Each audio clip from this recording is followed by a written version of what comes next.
37장 요셉과 그의 형제들.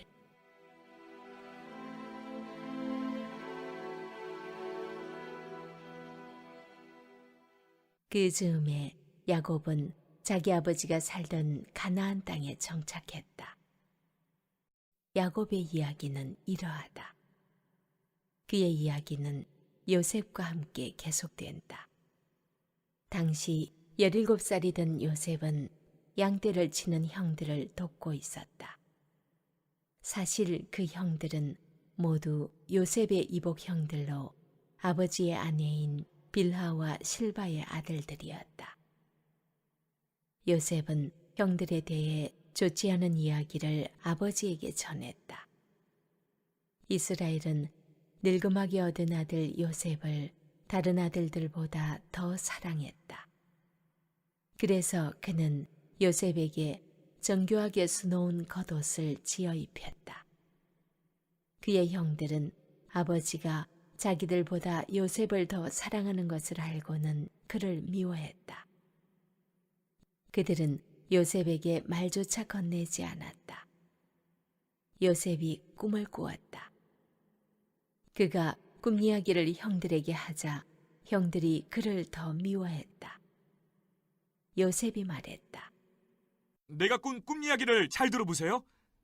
우리가 모두 밖으로 나가 밭에서 밀집단을 모아들이는데 갑자기 내 단이 일어나 우뚝 서고 형님들의 단들은 내 단 주위로 빙 둘러서서 내 단에 절을 하더군요. 형들이 말했다. 그래서 어쨌다는 거냐? 네가 우리를 다스리기라도 하겠다는 거냐? 네가 우리의 우두머리라도 되겠다는 거냐? 요셉의 꿈 이야기와 그의 말투 때문에 형들은 그를 전보다 더욱 미워했다. 요셉이 또 다른 꿈을 꾸고 이번에도 형들에게 말했다. 내가 또 다른 꿈을 꾸었습니다. 해와 달과 11별이 내게 절을 하더군요.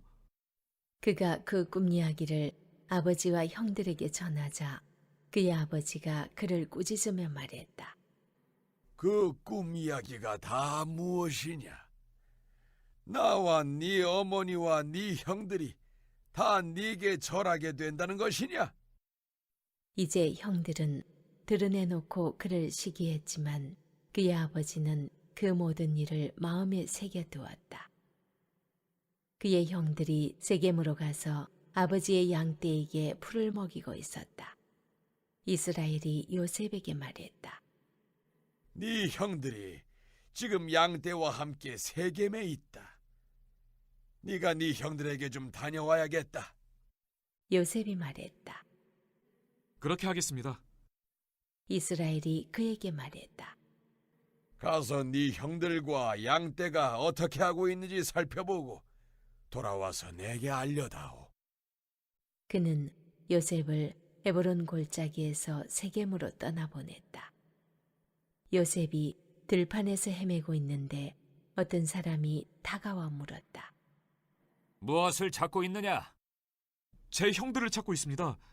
그들이 어디서 양떼에게 풀을 먹이고 있는지 아시는지요? 그 사람이 말했다. 그들은 여기를 떠났다. 내가 들으니 그들이 도단으로 가자고 하더구나.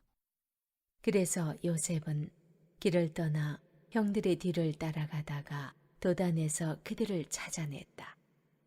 형들은 멀리서 요셉을 알아보았다. 그들은 그가 자신들에게 이르기 전에 그를 죽이기로 모의했다. 그들이 말했다. 꿈꾸는 자가 이리로 오는구나. 저 녀석을 죽여서 이 오래된 구덩이들 가운데 한 곳에 던져놓고 사나운 짐승이 잡아먹었다고 말하자. 녀석의 꿈이 어떻게 되는지 지켜보자고. 르우벤은 아우들이 하는 이야기를 듣고 요셉을 구할 생각으로 끼어들었다. 그를 죽이려 하다니 안 될 일이야. 살인은 절대 안 돼. 그 애를 이곳 광야에 있는 구덩이에 던져버리기만 하고 다치기는 하지 마라.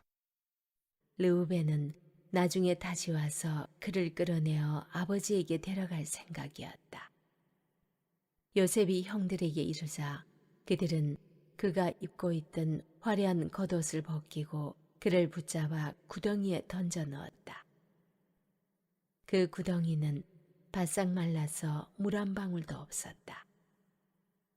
그런 다음 그들은 앉아서 저녁을 먹었다. 그들이 눈을 들어보니 길르앗에서 오는 이스마엘 상인 한떼가 보였다. 그들은 이집트에 가서 팔 향료와 향품과 향수를 여러 마리 낙타에 싣고 오는 길이었다. 유다가 말했다. 형제들아, 우리가 아우를 죽이고 그 흔적을 감춘다고 해서 얻는 게 무엇이냐? 그 아이를 죽이지 말고 이스마엘 사람들에게 팔아 넘기자. 따지고 보면 그 아이도 우리의 형제, 우리의 혈육이다. 형제들이 그의 말에 동의했다. 그때에 미디안 상인들이 지나가고 있었다. 형들이 요셉을 구덩이에서 끌어내어 이스마엘 상인들에게 은화 20개를 받고 팔아넘겼다. 이스마엘 사람들은 요셉을 데리고 이집트로 내려갔다. 나중에 르우벤이 돌아와 구덩이로 가서 보니 요셉이 거기에 없었다. 그는 비통한 마음에 자기 옷을 찢었다.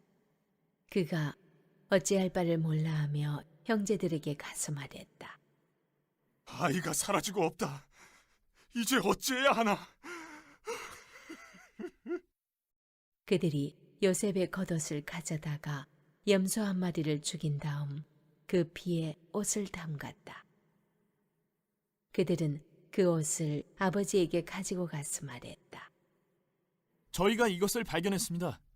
살펴보십시오. 아버지 아들의 겉옷이 맞나요?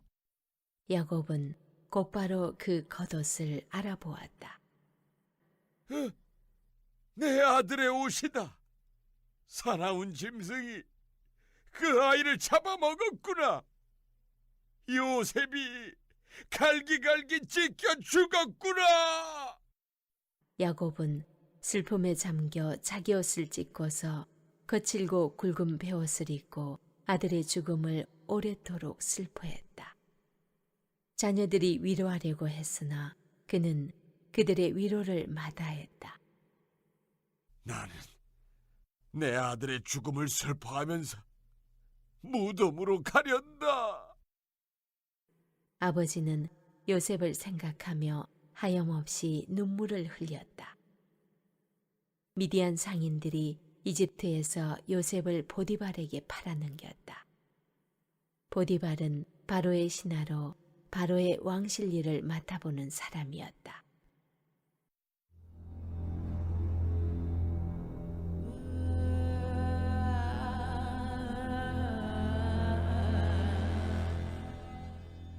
(38장) 유다와 다말.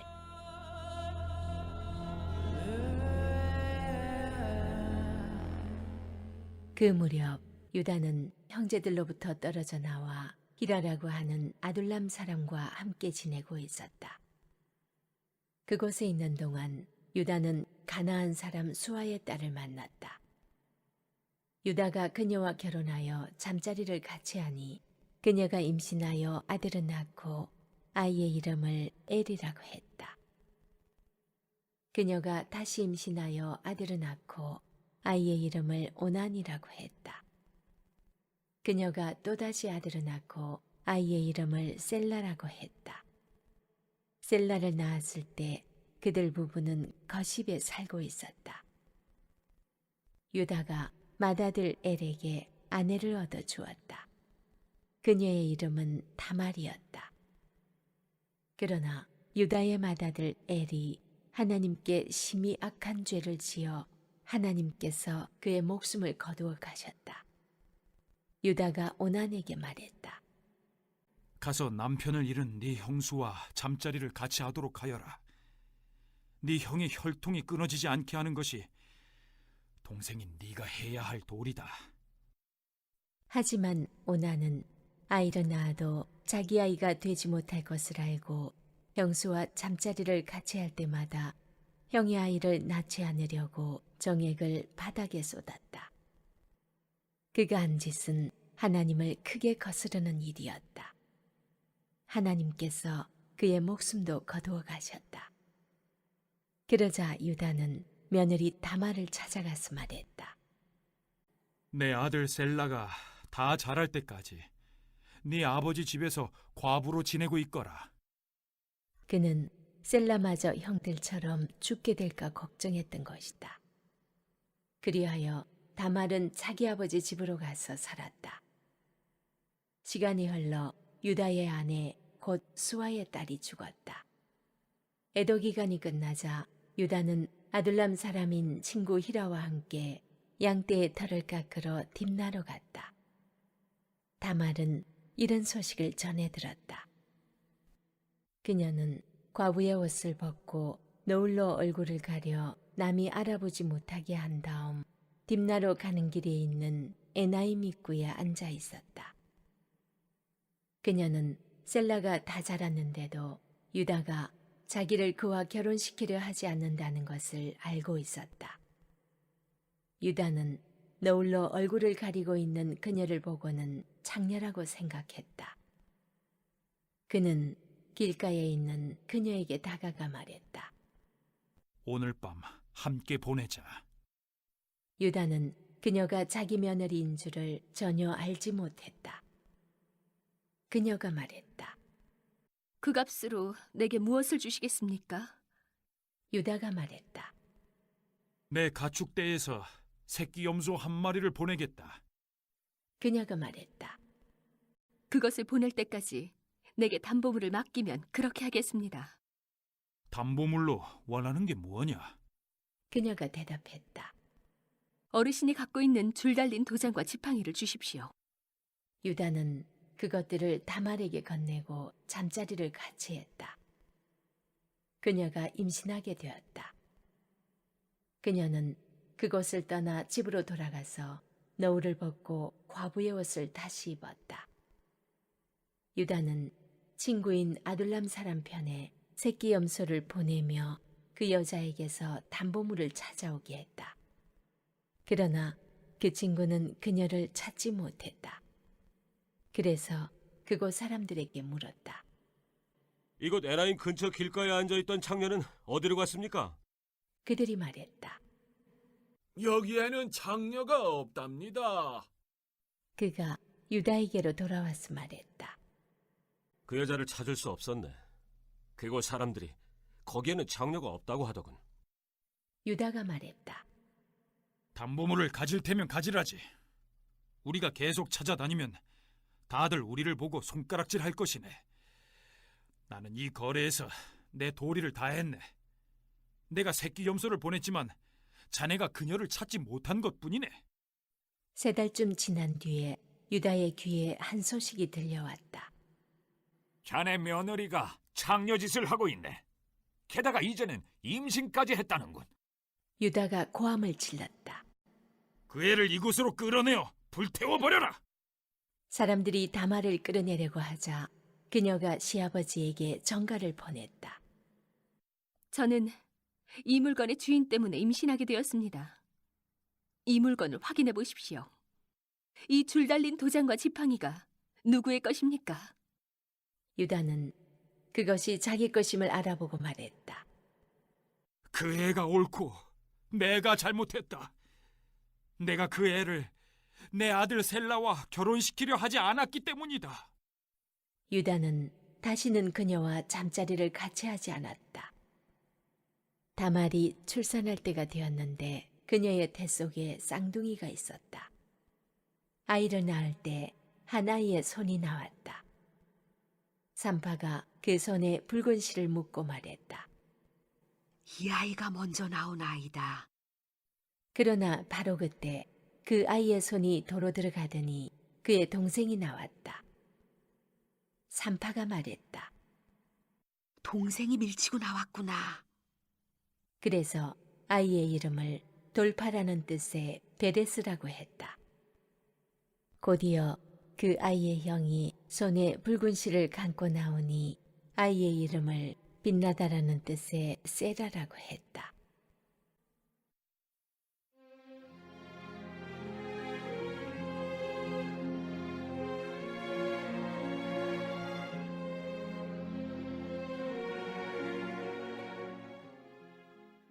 (39장) 이집트로 팔려간 요셉.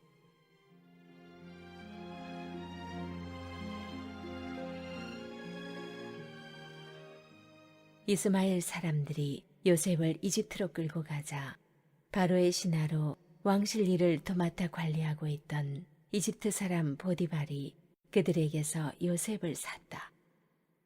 하나님께서 요셉과 함께 하셨으므로 그가 하는 일이 다 잘 되었다. 그는 자기 주인인 이집트 사람의 집에서 지내게 되었다. 그의 주인은 하나님께서 요셉과 함께 하시면서 요셉이 하는 일마다 잘 되게 해주시는 것을 알았다. 그는 요셉이 몹시 마음에 들어 그에게 자신의 시중을 들게 했다.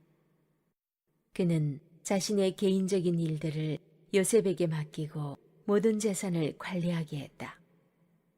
그때부터 하나님께서 요셉으로 인해 그 이집트 사람의 집에 복을 주셨다. 그의 집에 있는 것이든 밭에 있는 것이든 그가 소유한 모든 것에 하나님의 복이 두루 미쳤다. 보디발은 하루 세끼 밥 먹는 일만 신경 쓰면 되었다.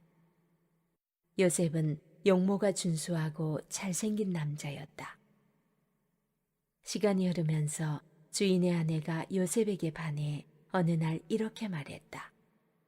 나와 함께 침실로 가자. 요셉은 그렇게 하지 않았다. 그는 주인의 아내에게 말했다. 보십시오. 주인께서는 모든 소유를 제게 맡기시고 집안일에 대해서는 일절 신경 쓰지 않으십니다. 그분은 저를 동등한 사람으로 대해주셨습니다. 다만 그분께서 제게 맡기지 않으신 것이 있는데 바로 당신입니다. 당신은 주인님의 아내이기 때문입니다. 그런데 제가 어떻게 그분의 신뢰를 저버리고 하나님께 죄를 짓겠습니까? 그녀가 하루도 빠지지 않고 날마다 졸라댔지만 요셉은 뜻을 굽히지 않았다. 그녀와 같이 자기를 거절한 것이다. 그러던 어느 날 요셉이 일을 보러 집으로 들어갔는데 그날따라 집안에 종들이 아무도 없었다. 그녀가 그의 겉옷을 붙잡고 말했다. 나와 함께 침실로 가자.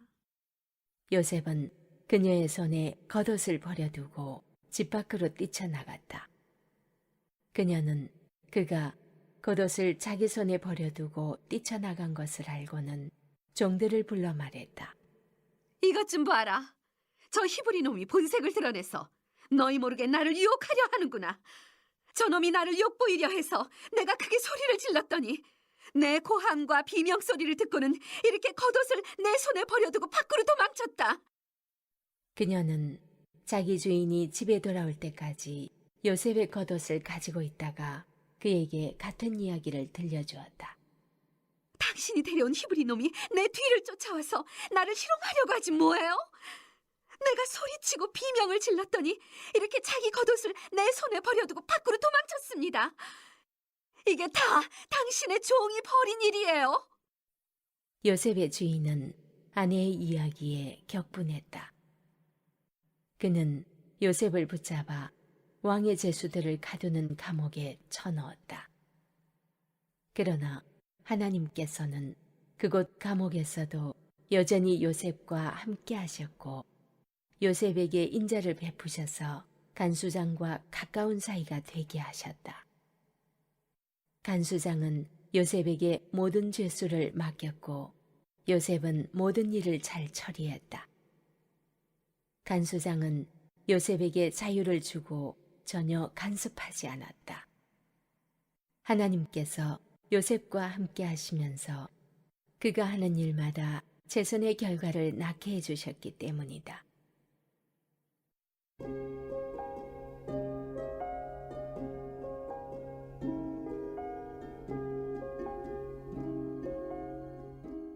(40장) 관리들의 꿈을 해석하다.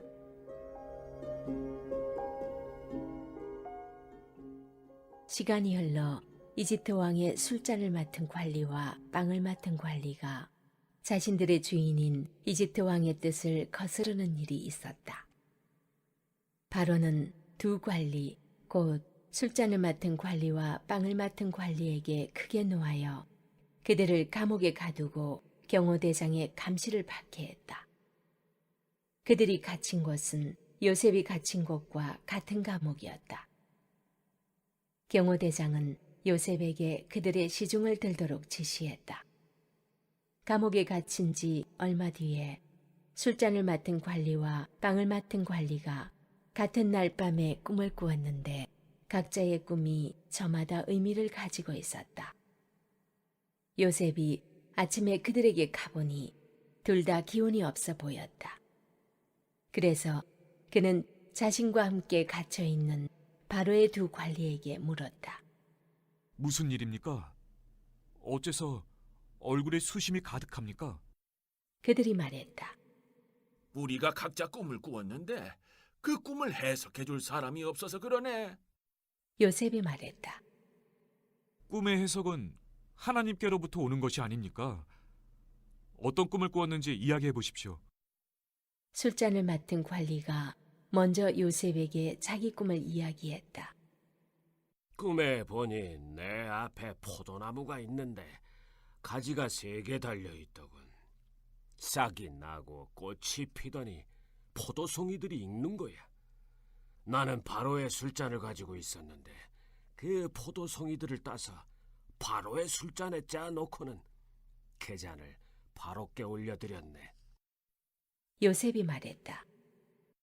그 뜻은 이렇습니다. 가지 셋은 사흘을 뜻합니다. 사흘 안에 바로께서 당신을 이곳에서 꺼내어 복직시키실 것입니다. 당신은 술잔을 맡은 관리였을 때와 똑같이 바로께 술잔을 올려드리게 될 것입니다. 당신의 일이 잘 되면 저를 기억해 주십시오.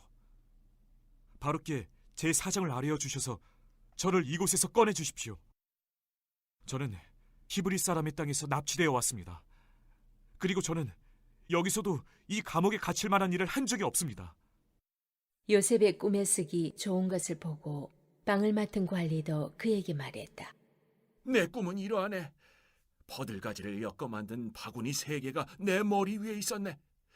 맨 위 바구니에는 갓 구운 온갖 빵들이 있었는데 새들이 내 머리 위에 바구니에서 그것을 쪼아먹고 있었네. 요셉이 말했다. 그 꿈의 해석은 이렇습니다. 바구니 셋은 사흘을 뜻합니다. 사흘 안에 바로께서 당신의 머리를 베고 당신의 몸을 기둥에 매달 텐데 그러면 새들이 와서 당신의 뼈가 드러날 때까지 모조리 쪼아먹을 것입니다. 사흘째 되는 날, 그날은 바로의 생일이었다. 바로는 모든 신하를 위해 잔치를 베풀고 술잔을 맡은 관리와 빵을 맡은 관리를 모든 신하가 볼 수 있도록 영광의 자리에 나란히 세웠다. 그런 다음 술잔을 맡은 관리를 본래의 직위에 복직시켰다. 그 관리는 전과 똑같이 바로에게 술잔을 따라 올렸다. 하지만 빵을 맡은 관리는 요셉이 해석한 대로 기둥에 매달게 했다. 그러나 술잔을 맡은 관리는 요셉에게 신경 쓰지 않았다. 요셉의 저지를 까맣게 잊고만 것이다.